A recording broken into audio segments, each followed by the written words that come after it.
But anyway, the reason I'm going to talk about Bitcoin today is I'm very optimistic on Bitcoin. I own Bitcoin.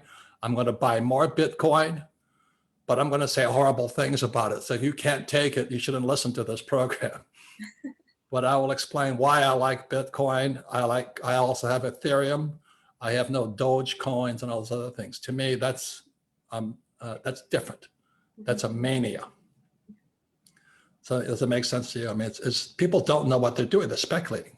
Yeah, no, and I think that's what's going on. There's a lot of information, like you said in the past, like prior.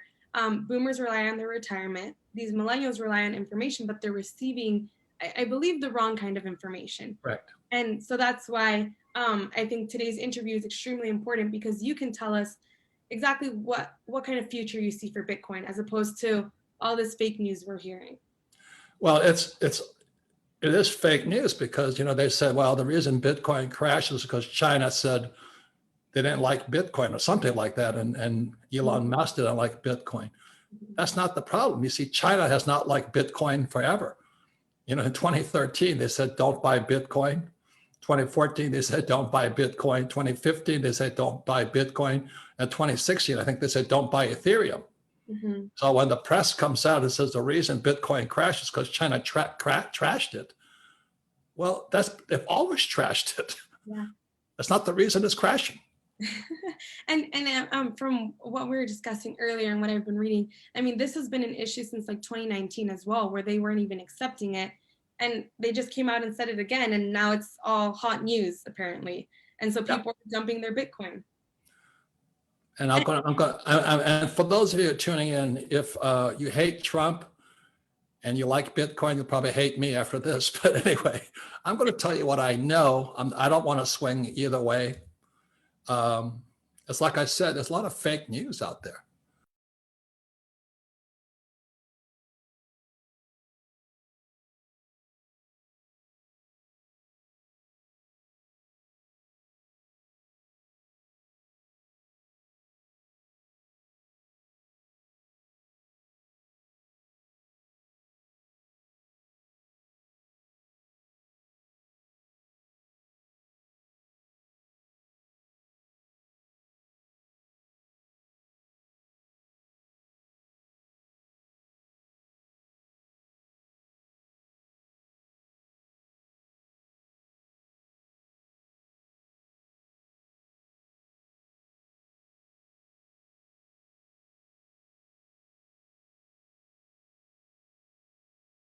They're all kind of gamblers hoping it'll go up.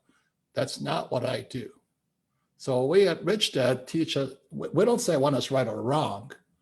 We're just saying there's three different types of investors.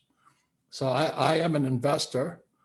I understand trading. That's what Andy Tanner and all those guys teach, is how you can make money going up and make money coming down. It makes no difference. So when Bitcoin crashed, I made more money. You see, and the guys who are losing money right now is because you're not a trader, you're a speculator. So don't say, oh, you hate Bitcoin. No, I think you're stupid. That's what I'm saying, but it doesn't mean I hate Bitcoin. Okay, so don't be a speculator, because those are gamblers out there. And real financial education should include why Bitcoin and gold and silver are going up and down. And one is because in 1944, there was a thing called the Bretton Woods Agreement. America had basically won World War II against the Japanese and the Germans and the Italians.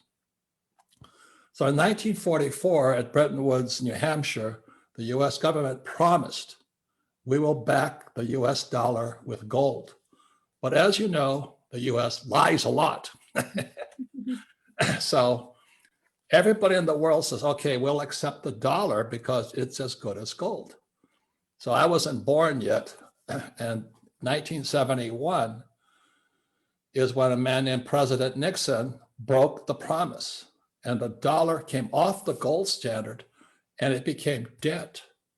So the reason we have all this volatility with the Fed and the Treasury and Bitcoin and Dogecoin and all that is because of what happened here. So in 1971, the reason your father and I traveled the world teaching financial education is because this changed all the rules here. Okay. So what happened in 1964, I started buying silver. I was 16 or 17 years old. And in 1972, I started buying gold at $35 an ounce. But in 1971, it was illegal for Americans to own gold. And I was a pilot in Vietnam flying for the US Marine Corps.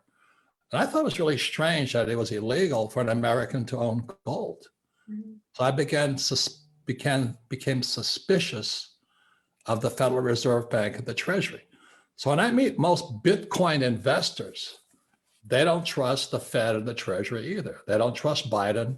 They don't especially like Kamala, and they don't trust Nancy. You know, Bitcoin guys and women are rebels.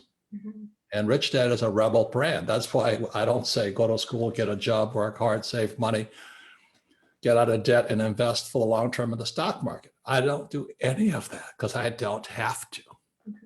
I have taken 3 companies public. You know, I started the business, took it public and all that. Once I understood how the stock market works, I wanted nothing to do with it. So as you know, Alexandra, in our company, we don't have a 401k. And we don't tell you what to do after that, but we don't recommend you save money either.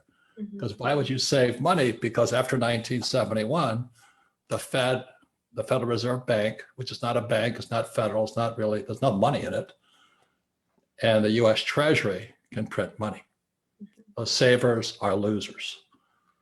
And the school teachers are still telling people to save money. So all you Bitcoin people out there, this is what I do. I save gold, I save silver, I save Bitcoin, Ethereum, and bullets. What I find extremely interesting while you're talking right now is because, you know, you get excited when things like this happen. And while other people are panicking over this Bitcoin crash, you're like, hey, it's on sale. This is an opportunity. And I think that's the key. It's the lack of financial education that we're seeing during a time like this, where it can really, I mean, take a downturn in someone's financial status if they weren't prepared for something like this. And so I think the beauty of what you were saying, this is something long term. It's not just to trade and speculate. That's the key right now. And so many people are missing out on this. But something I'm also realizing while you talk is, okay, so their attempt to gain power and regulate this and the economy really just adds value to the Bitcoin, just like it did for gold and silver, right? Yeah, let me finish this because I'm going to go macro. Yeah. You know, as I said, Bitcoin guys, they're, you know, what's this big? Their minds are that small. I was just in Cancun, Mexico, and there was several Bitcoin millionaires in there, and they're all trying to get me to buy more Bitcoin. I said, why? It's high. You know, that's like me buying Apple stock. It's too high. Mm-hmm. You know, I want to wait till it crashes. So anyway, the reason I want to do this is because so many of those young guys out there about your age, they're Bitcoin millionaires. But as the market started to crash, they became afraid. And the reason for that is because they got rich being speculators. They got lucky. You know, they just happened to buy 10,000 Bitcoin at $1 each, and now they're multimillionaires. But as it comes down, and the reason they're afraid is if Bitcoin goes to zero, which it possibly could, I'm not saying it will, they're wiped out.